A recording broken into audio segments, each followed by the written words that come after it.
Tara, samahan niyo ako sa vlog na ito. At ngayon nga ay magluluto tayo ng itlog para sa ating almusal. At ganyan nga po tayo dalawang itlog po yan para sa ating almusal. At syempre, kailangan nating bati-batihin. At ayan, ang asin pampalasa. Yan, simpleng buhay lang tayo mga ka-inspirasyon. At syempre, ito ang ating paglulutuan at medyo takot pa tayo dyan mga tol dahil yan ay nakakagulat kasi yung kalan na yan, bakit ganyan yan? At yan ang kawali. Shout out. Ayan.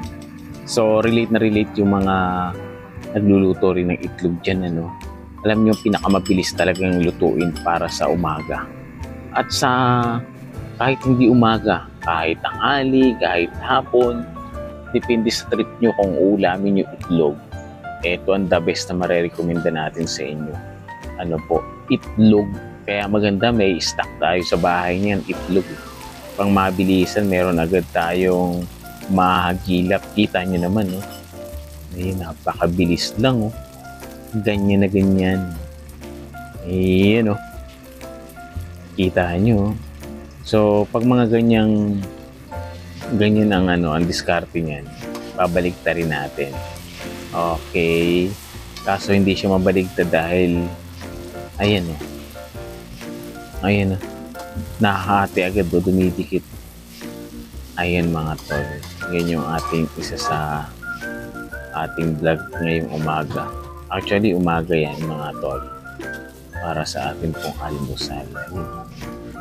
At syempre, pagkatapos niyan, yung bahaw na kanin para hindi mapanis, sangagin natin yan mga tol. Ay, yan napakasimple lang, di ba? Kaya alam medyo na parang yata yung mantika ko. Syempre, budbura natin ng kaunting asin para may lasa din. At syempre, masarap sabayan ng kape, yung itlog at sinangag. Kaya eto na tayo mga tol, tamang timpla ng kape. Ayan. So, sa mga walang maulam dyan, pritong itlog lang yan. Kita nyo naman, tagal pa magtimpla ng kape, Ayan ang ternong-terno mga tol. Shout out sa inyo.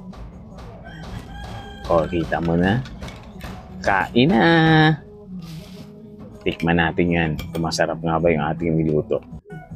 Pero syempre, kapag gutom, lahat masarap yan. Let's go!